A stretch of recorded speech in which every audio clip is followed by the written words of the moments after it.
Yes, sir. Two-part. Sure. One, could you demonstrate a proper lunge? Absolutely.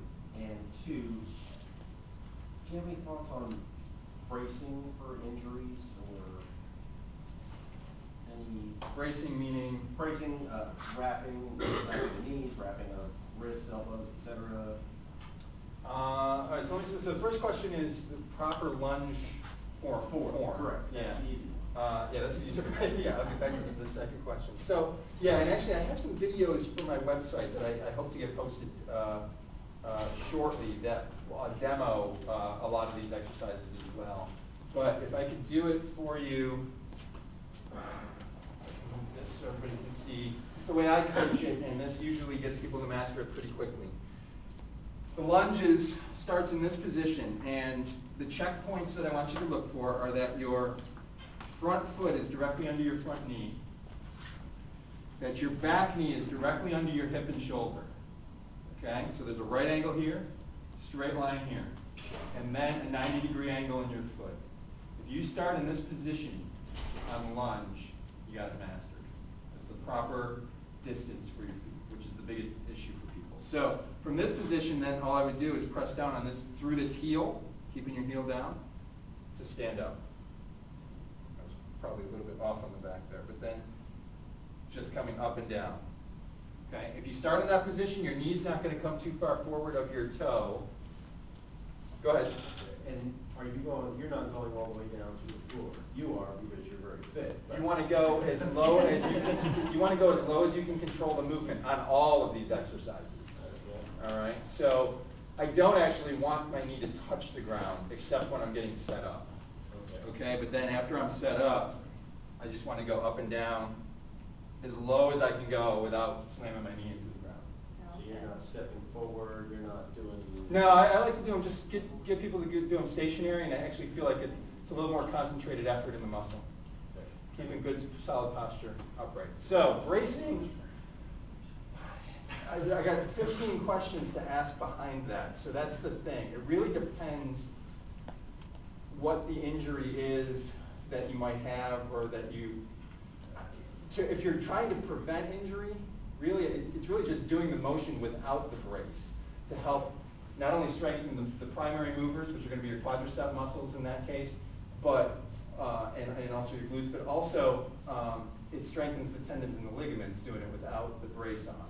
So the same thing with like a weight belt when you're doing weightlifting exercises. If you don't have a pre-existing back condition, it's better to do it without and just make sure you can control your body through the whole thing. So I can talk to you about it afterwards to get more specifics on it, but I tend to lean away from that. Yeah.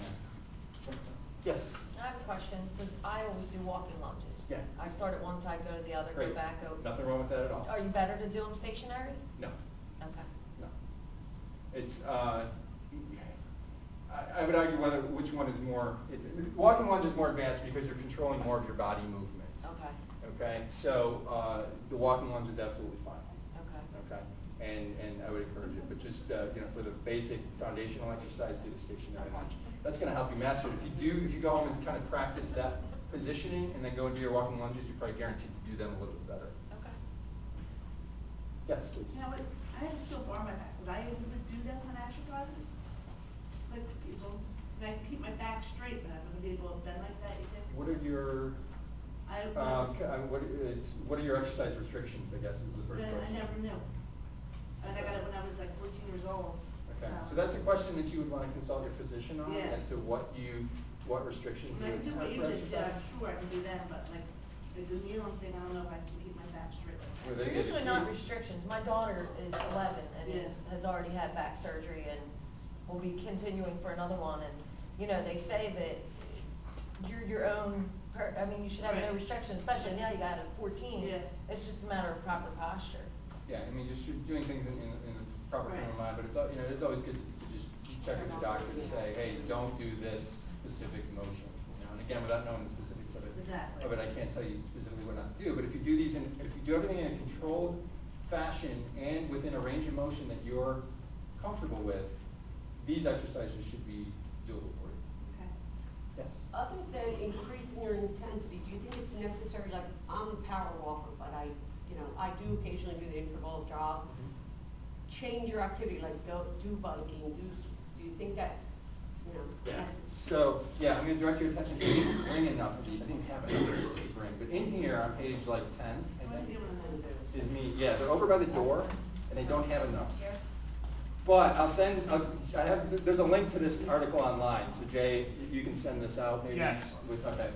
To read this article, and it talks about the necessity of changing things up to your body. There's a lot of terms for it: muscle chaos, muscle confusion, body confusion.